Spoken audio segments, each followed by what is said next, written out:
Power doesn't always shout. Sometimes it just stands up. What begins as another day of quiet humiliation soon takes an unexpected turn that leaves everyone in stunned silence. Let us know in the comments section below. Have you ever witnessed someone step in when it mattered most? Ethan Cole hated attention. That's what he told himself when the hostess smiled too brightly as he entered. That's what he muttered in his mind as the kid behind the counter eyed his faded army jacket, the one with the combat medic patch barely visible at the shoulder. And that's what he repeated like a quiet mantra as he took the corner booth near the window. Back to the wall, eyes on the room, just like always. He hadn't been in town long. 6 months. Long enough for faces to feel familiar, but not long enough for anyone to remember his name. He liked it that way. There was peace in anonymity, until people decided to mistake silence for weakness. The server, Angela, according to the tag, came over with a practiced smile. "Morning, hon. Coffee?" He gave her a quiet nod. "Please." Black. She poured without another word, her attention already drifting toward the booth near the register where a group of 3 younger men had just swaggered in. Construction types, based on the boots, attitudes, and volume. Ethan sipped his coffee, eyes steady but expression unreadable. They weren't loud. Yet. Not quite. But Ethan knew the type. Guys who needed an audience. Guys who scanned the room, looking for someone smaller, someone different, someone they could lean on just hard enough to feel bigger. Pavement. Ethan tried to focus on the small notebook in his lap. Lists, job leads, notes from his last VA visit. The kind of pages that looked so ordinary they might as well be invisible to anyone not living the same quiet, uphill fight. "Hey," one of the men barked at Angela as she passed. "How come Tattoo over there gets his coffee first? We've been sitting here 30 seconds already." Angela gave a thin smile, professional and patient. "He's been here 10 minutes. "Yeah." The biggest of the group, thick neck, shaved head, and the kind of smirk that always came before a problem, turned in Ethan's direction. "What's he doing anyway? Drawing plans for a real job?" Laughter, the kind that wasn't friendly. Ethan didn't look up, didn't flinch. "Yo, soldier boy," the second guy said, louder now. "You hear us?" And here it was, the moment. Ethan could feel the shift in the air. Not fear, not exactly. Just that weariness that settles deep into the bones of someone who's had to choose 1,000 times between biting their tongue and biting back. Still, he said nothing. "Maybe he's deaf," said the third one, grinning. "Shell shock, right? Ain't that what they call it?" Ethan folded his notebook slowly, slid it into his jacket, lifted his coffee and took another sip. Angela hovered nearby, hesitant, torn between saying something and knowing it wouldn't help. Her eyes flicked to the kitchen, but no one came out. No manager, no backup. And the diner? Silent. No one wanted to be next. Hey, don't talk much, huh?"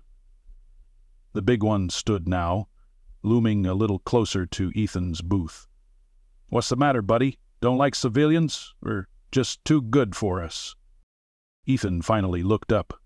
His eyes met the man's, not with fire, but with something heavier, something harder to provoke, like a door that refused to open no matter how loud someone knocked. "I'm just trying to have breakfast," Ethan said, voice calm, steady. The man leaned in, both hands bracing on the edge of the table. "Well, maybe you can try a little harder not to make the rest of us uncomfortable, sitting there all quiet, like you're better than everybody." Another pause. "You're not." A beat passed. Then another. Ethan didn't blink. He didn't move. He just looked at the man. Measured him. Calculated the variables. But before anything else could happen, before the next word, or shove, or escalation, the chair 2 booths behind Ethan slid back. Softly, deliberately. the kind of movement that cut through noise without needing to raise a voice. Colonel Raymond Barrett stood up. No introduction, no words, just a tall man with a presence like gravity, trim hair, calm face, plain button-down tucked into jeans. His boots weren't military issue anymore, but his posture still was. He stepped forward slowly, one hand resting lightly on the back of his own chair. The room hushed, more than it already had. It wasn't fear exactly, it was awareness. The kind that wakes up something primal. The kind of stillness that falls when a storm hasn't started yet, but everyone knows it will. The big man turned, confused at first, then wary, because this wasn't some old man standing up to play hero. This was something else. The silence around him wasn't empty. It was dense. Colonel Barrett didn't speak. Not a word. He didn't glare, didn't puff out his chest, didn't ask questions. He just looked right at the man, through him. And whatever the construction workers saw in those eyes, it stripped the smugness right off his face. "You good?" the second guy asked nervously. The big man swallowed, shrugged like it was nothing. "Forget it, man. Let's go. Place is dead anyway." The three of them backed off, quiet now, awkward. Ethan didn't move. Colonel Barrett waited until they were gone, until the door swung shut behind them and the silence settled into something gentler. Then, just as silently as he had stood, he returned to his seat. Ethan exhaled almost imperceptibly, looked over. Their eyes met. A nod passed between them. Small, real. Angela refilled Ethan's coffee with a hand that trembled just slightly less. No one said anything for a long while, because some moments don't need noise to matter. Some stands are made in silence. And sometimes that's louder than anything. Ethan didn't leave the booth right away. He let the coffee go lukewarm in his hand, the faint ring of heat fading from the ceramic like the tension in the room. The diner buzzed again slowly. Soft clinks of silverware, muttered conversations returning to life. It was like someone hit unpause on the world after a moment that hadn't quite been real. But it was real. He glanced once more toward the booth behind him. Colonel Barrett sat as though nothing had happened, sipping his coffee with the patience of someone who had long mastered the art of waiting. He was reading the paper, not scrolling a phone, not pretending to be invisible like most men his age who didn't want trouble. There was no performance in him, and maybe that's why Ethan stood. He left a few bills on the table, too much for one coffee, but not enough to say thank you for something unspoken, and walked over. The colonel didn't look up right away. Ethan waited a second, then cleared his throat gently. "Sir?" Barrett glanced up. He didn't smile, just closed the paper with a casual motion and gestured toward the seat across from him. Ethan sat. For a few seconds, they just watched each other. Not in challenge, not in tension, but in recognition, like two old trees measuring the wind together, even if they'd grown in different forests. "I know your face," Barrett said at last. Ethan gave a quiet nod. "You might. I was with the 10th Mountain, Kunar Province, couple years back." Barrett's eyes narrowed slightly, the gears turning behind his gaze. "You a medic?" "Yeah. I was 2nd Marine Division, Fallujah, then Afghanistan, retired in 2012. Ethan nodded again. "Heard about the colonel who went back in with his boots laced while the brass called in drones. That was you?" Barrett didn't confirm or deny. "I just did what needed doing." "You still serving?" "No. Out since 2021. Barrett leaned back. "You holding up?"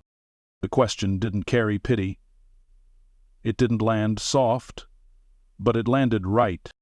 Ethan hesitated, then shrugged. "Most days." Barrett gave the faintest of nods. "That's how it is?" Silence returned, but not an awkward one. More like a mutual ceasefire between men who had seen the same storms but from different trenches. "Appreciate what you did," Ethan said quietly. Barrett folded his hands. Didn't do anything. You stood up. I stood up, son. That ain't the same thing as standing with. There's a difference. Ethan studied him, unsure what that meant, but before he could ask, Angela approached the booth, refilling the colonel's coffee with a new respect in her voice. "You both okay?" she asked, trying to sound casual. Barrett didn't look at her. "We're fine." Ethan looked up. "Thanks for trying to step in." Angela offered a modest shrug. "They've been coming in more often. That big one, he's not from here. Neither are the other two. Road crew working out by the interstate, I think. Been scaring off the regulars." Barrett's jaw set, just a notch. "They say anything else?" he asked. Angela's eyes flicked around the room. "Not yet, but they like picking on the quiet ones. Last week it was Henry, the guy from the VFW hall. Shoved him outside, thought no one saw." Ethan sat straighter. "Why didn't he say anything?" Angela gave a bitter laugh. "Henry's from Korea. Says it's nothing compared to what he saw, and I guess no one else wanted to make it worse." Barrett didn't respond. He simply tapped a finger on the edge of the table, once, twice, then stopped. Angela hesitated, then left the check without a word and moved away. "You come here often?" Barrett asked. "Once or twice a week," Ethan replied. "Closest place I can get a decent breakfast and not feel like I'm in the way." "You still feel like that?" "Only when I'm the only one in the room wearing this." Ethan gestured to the worn jacket. Barrett's eyes didn't leave his. "You want that to stop?" Ethan blinked. "I'm not looking for trouble." "Didn't ask if you were," Barrett said. "I asked if you wanted it to stop. Like to have one morning where I don't feel like the only man left on the beach." Barrett nodded once, then leaned forward. His voice lowered. Not secretive, just deliberate. "You're not the only one. You're just the only one sitting alone." The words hung there. Barrett reached into his wallet and slid a small card across the table. No business title, no company logo, just a time, a day, and an address. "Wednesday," he said. "We meet at the Legion Hall. Doesn't matter if you want to talk. Doesn't matter if you just want coffee and silence. But you show up. Because there's more of us than you think." Ethan stared at the card, then at the man. "You all bets?" "Every last one. Not just old-timers either. Iraq, Afghanistan, Somalia.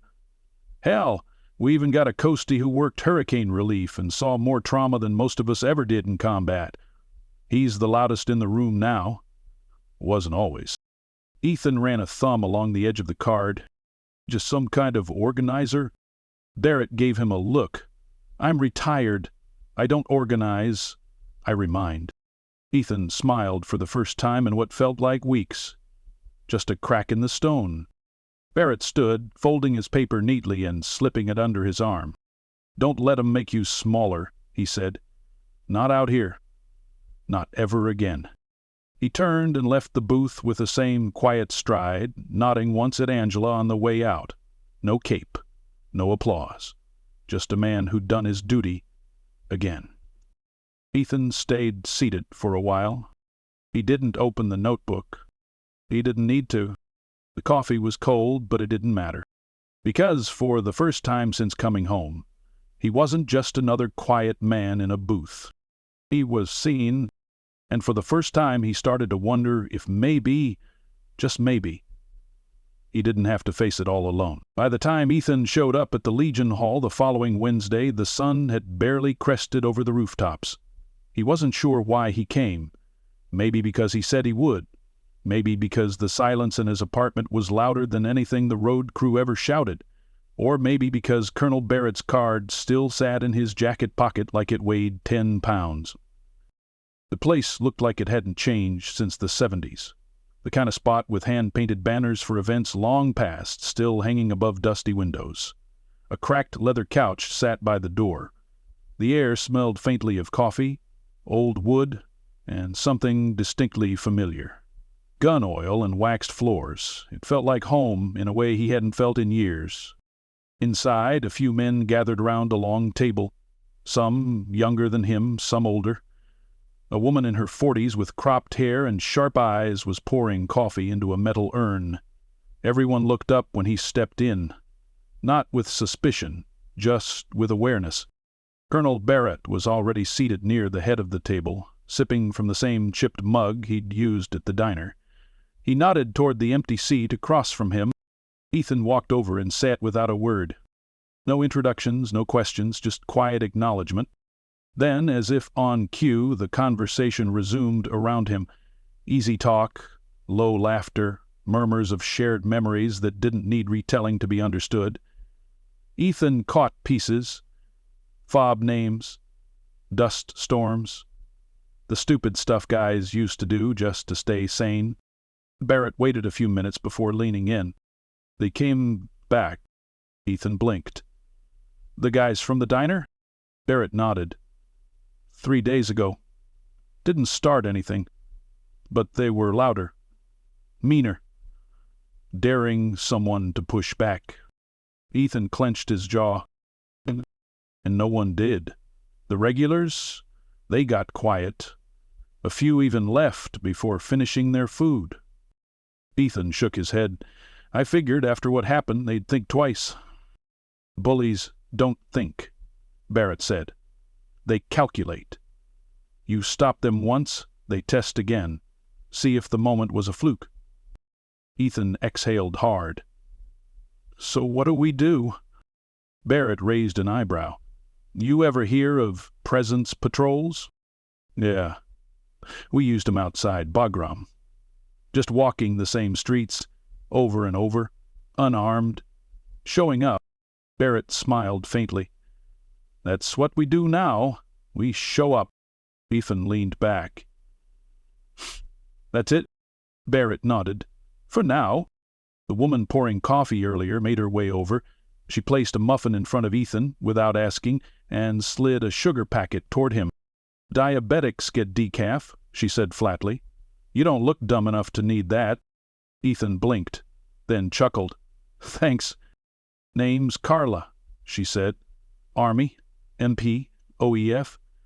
My knees are crap now. But I've still got both fists. She moved on. Barrett looked pleased. She's a better recruiter than I am. Ethan finished his muffin in 2 bites. An hour passed. More veterans came in. A former Navy corpsman who now worked IT, a quiet guy named Luis with sleeve tattoos and a limp that looked recent, a woman named Patrice who brought her service dog in a calm that filled the room like soft light. They didn't all talk to him directly, but they made space for him. That was enough. Later, Barrett walked him to the parking lot. His truck was parked beside Ethan's sedan. Are you ready to come back tomorrow? The colonel asked.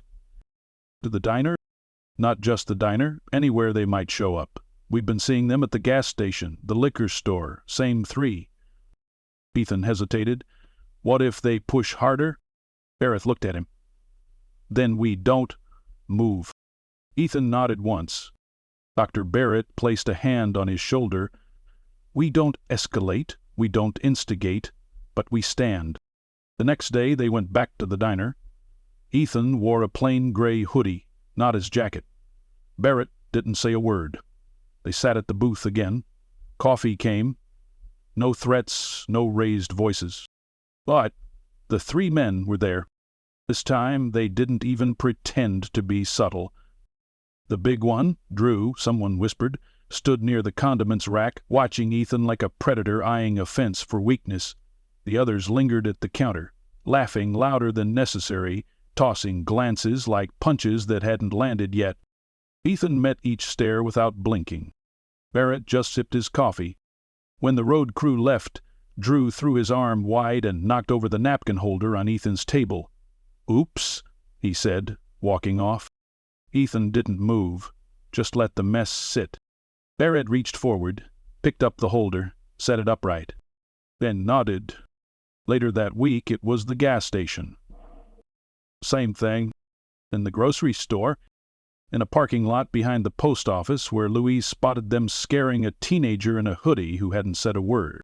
Louise stepped in, said nothing. The men backed off.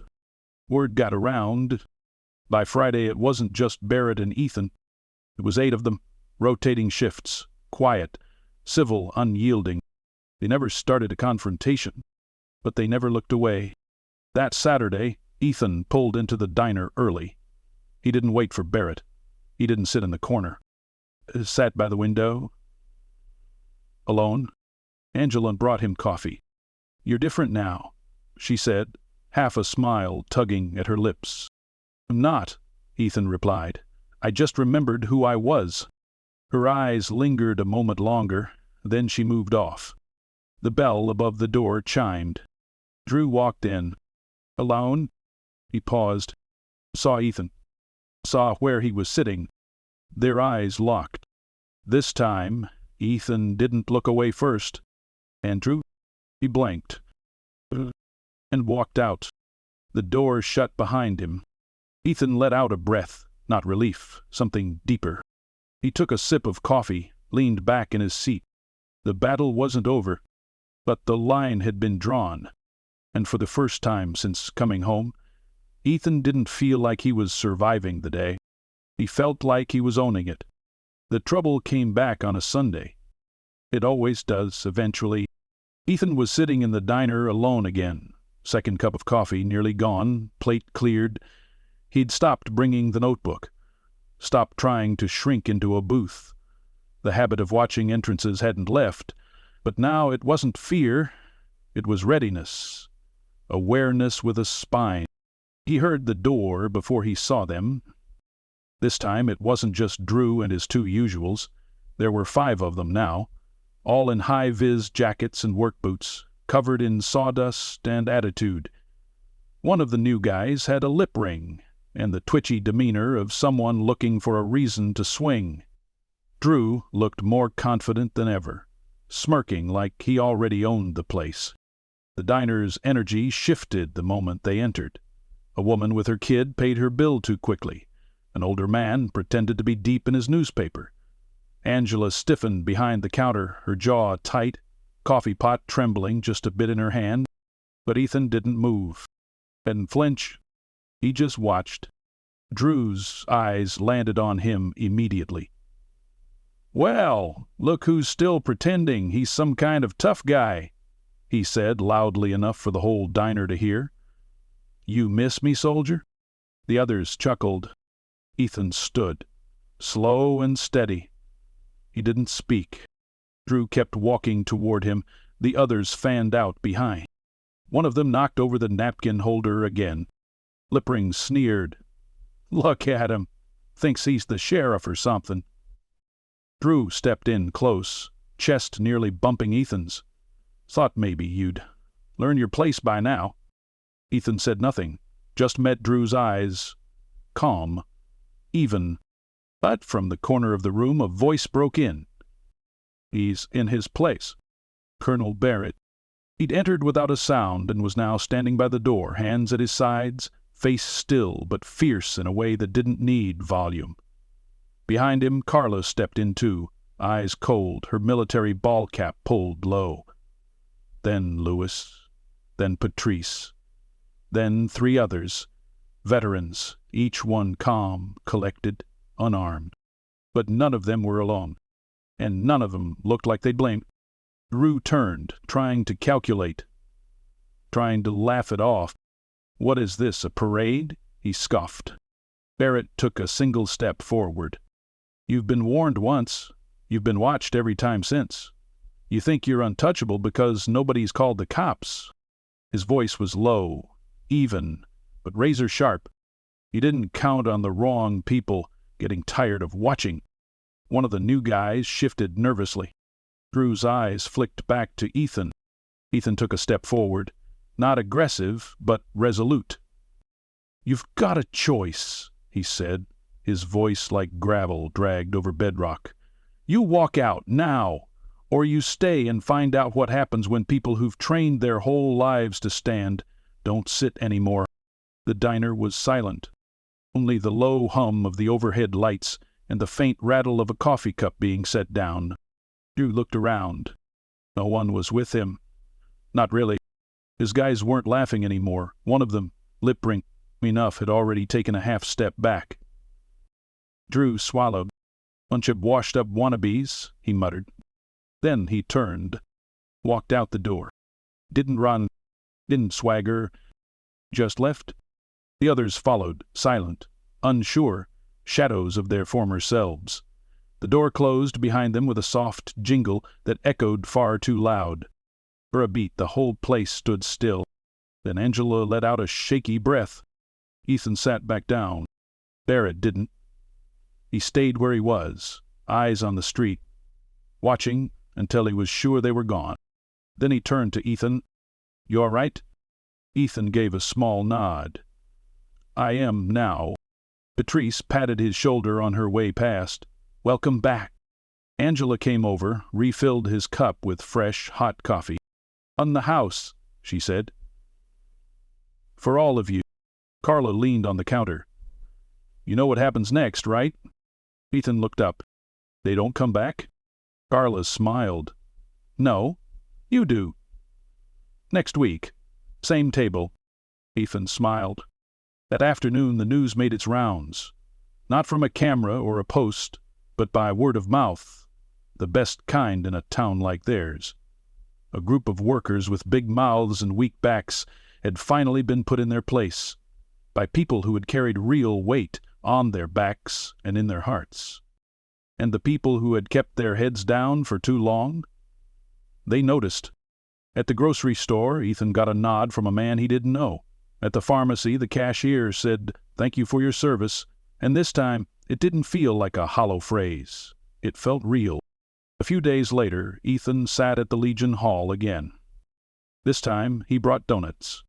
Louise joked about how half of them were filled with VA-grade jam, which led to a 20-minute debate about which MRE was the worse, consensus the omelet. Laughter came easier now, voices a little louder, faces more relaxed. Barrett walked in last, took his seat at the end of the table. No fanfare, just presence. Ethan passed him a donut without a word. Barrett took it with a nod. They sat for a while, both quiet, watching the others. "You're different," Barrett said finally. "Yeah," Ethan replied. "I think I remembered how to be me again." Barrett didn't smile, but his eyes did. "You're not the only one." As the sun dipped lower behind the blinds, casting golden light across the faces of men and women who had once been silent, something shifted. Not just in the room, but in Ethan's chest. The battle wasn't flashy. It didn't make headlines. It wouldn't win medals. But it was won in silence, in presence, in standing. And this time, Ethan wasn't standing alone.